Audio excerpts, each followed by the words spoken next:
Salam, salam sejahtera untuk kita semua. Pada saat ini kita hendak bersama merenungkan akan firman Tuhan sesuai dengan Almanak Nas Gereja Kalimantan Evangelis.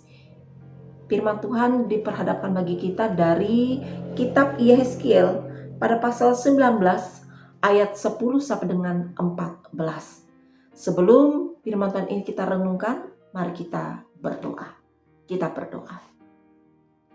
Ya Allah kami dalam Yesus Kristus, terangi kami dalam kasih-Mu, karena saat ini kami hendak bersama merenungkan akan firman-Mu. Mampukan kami dalam kuasa Roh Kudus-Mu, agar kami dapat mengerti dan baik setiap firman Tuhan, dan boleh melaksanakannya dalam hidup kami, yang tentunya menjadi hormat pujian akan nama Tuhan. Terima kasih ya Bapa, berfirmanlah, karena kami siap untuk mendengarkannya. Amin.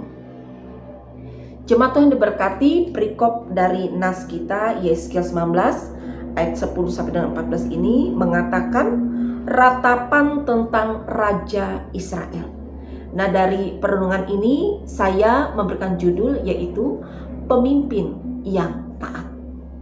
Jemaat Tuhan yang diberkati, alangkah tragisnya apabila ada seorang pemimpin dalam tugas dan tanggung jawabnya bukan membawa pada sebuah kemajuan atau kebaikan, tetapi justru ia membawa hal yang menyesatkan dan menghancurkan bagi orang-orang yang ada di sekitarnya.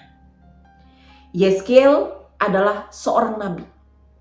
Ia menyampaikan suatu ratapan atas kehancuran Israel yang diakibatkan oleh raja-rajanya sendiri, di mana para raja Israel ini adalah keturunan dari Raja Daud yang telah mendapatkan ikatan perjanjian dengan Tuhan Allah. Tetapi para rajanya gagal dalam menjalankan perjanjian tersebut. Jemaat Tuhan yang diberkati.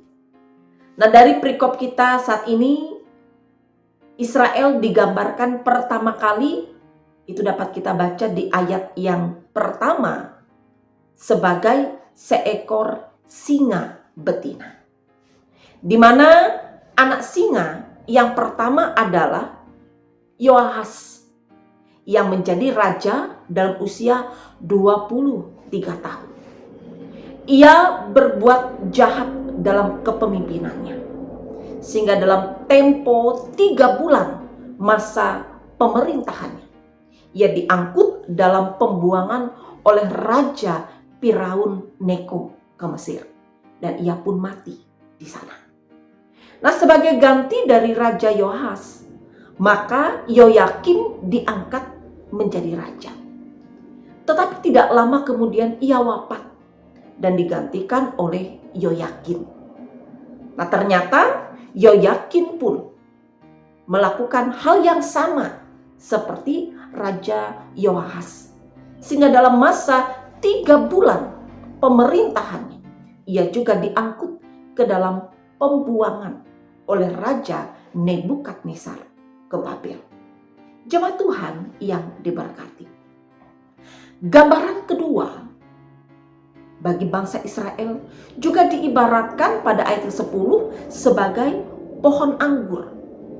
Tetapi salah satu cabang dari pohon anggur ini terlalu kuat sehingga membuatnya tercabut dan terbakar. Itu bisa kita lihat di ayat 10 sampai dengan 14. Nah, ini merupakan ratapan atas kehancuran bangsa Israel secara total yang diakibatkan oleh para raja-raja sendiri yang bertindak dengan kemauan mereka sendiri. Dan Tuhan Allah memerintahkan agar Israel taat dan menyerahkan diri kepada Babel untuk menghindari pemusnahan. Tetapi bangsa Israel gagal sehingga mereka harus dibuang ke Babel.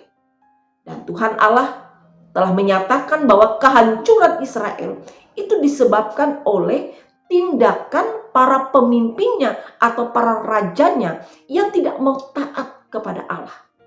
Para raja sibuk mengikuti keinginan hatinya sendiri tanpa ia mau bersandar kepada Tuhan. Dan akibatnya seluruh umat Israel menjadi tidak taat dan ikut melawan Tuhan. Jemaat Tuhan yang diberkati, dari nas kita saat ini juga hendak mengajarkan kita untuk menjadi pemimpin yang baik, yang taat dan patuh kepada Tuhan Allah. Ini bisa kita mulai dari keluarga kecil kita atau rumah tangga kita, dalam dunia pekerjaan kita, dalam lingkungan masyarakat kita, ataupun dalam persekutuan kita. Sebab bila kita tidak mengandalkan Tuhan Allah dengan ketidaktaatan kita padanya, maka apa yang kita tuai adalah dosa dan kesalahan.